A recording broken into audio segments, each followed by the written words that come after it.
While the claim is that the Bible was authored by an omnipotent, omniscient God, and as a result is without error, historically, scientifically, and in every other conceivable way, actually opening the cover of the Bible and reading it reveals a great number of problems which give rise to doubts about its supposed divine authorship. Absurdities. Occasionally the Bible reads more like a children's story than it does a sober record of human history and God's interaction with humankind. Many readers have problems taking the Bible seriously when they read within the first few pages of the book a story about a talking snake. Taste. A little further, and readers encounter a talking donkey, and then a talking bush. Shoes off, shoes off, shoes off. Historical errors.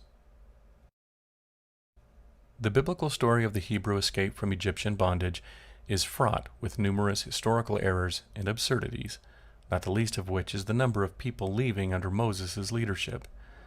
The Bible reports that 600,000 men of military age, upwards of 20 years of age, left Egypt in the Exodus. If women of the same age, children, and the elderly are figured in, the population of Hebrews leaving northern Egypt numbered nearly 2.5 million, virtually the entire population of Egypt at the time, according to historical research. And this population supposedly grew from a scant 70 persons in a mere 400 years. The biblical tale of the fall of Jericho also offers historical errors. Depending on the dates given by interpreters of the text for the Exodus from Egypt and the subsequent conquest of Canaan, archaeological research has discovered the city of Jericho either did not have a wall for the Hebrew army to topple, or it was not populated at all. Scientific errors. From the first chapter of the Bible, readers encounter a story of creation that is wrong in nearly every assertion it makes about the formation of the universe, our galaxy, solar system, Earth, and life upon it. The story mentions the creation of a solid canopy that acts as our sky, a barrier separating waters below the dome, the rivers, lakes, and seas, from a vast collection of water above it. The entire creative process is said not to have covered billions of years, but instead a mere 6 days. The Bible tells the story of a worldwide flood. In the tale, all life except those aboard a large ark is snuffed out in a global deluge.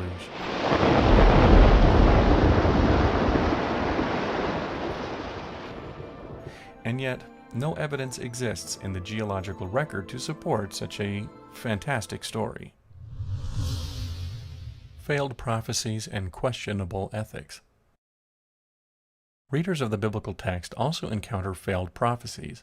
For example, Ezekiel 29 states that Egypt, in the not-too-distant future of the writing of the text, sometime in the 6th century BCE and heavily edited thereafter, would become so desolate that no foot would walk across its cursed soil. And yet Egypt is one of the longest continuously inhabited nations in the world. Problems also arise when readers encounter questionable ethics in some of the biblical tales. When a bunch of rowdy boys outside the city of Bethel in 2 Kings fail to show proper respect toward a prophet of the God Yahweh, teasing the man for having a bald head, the prophet calls down a curse upon the children. And God obliges, sending 2 she-bears out of the nearby woods to tear the boys limb from limb. Surely an all-loving God wouldn't participate in such an abhorrent action. Would he? Any and most of these problems with the biblical text exist in all human literature, from ancient Greek myths to a randomly selected Stephen King novel. And when encountered in these other forms, most readers think nothing of them. So why is the Bible held to a higher standard? But if the Bible was divinely inspired, its inspiration was clumsy and unconcerned with the reader's understanding or comprehension of the text.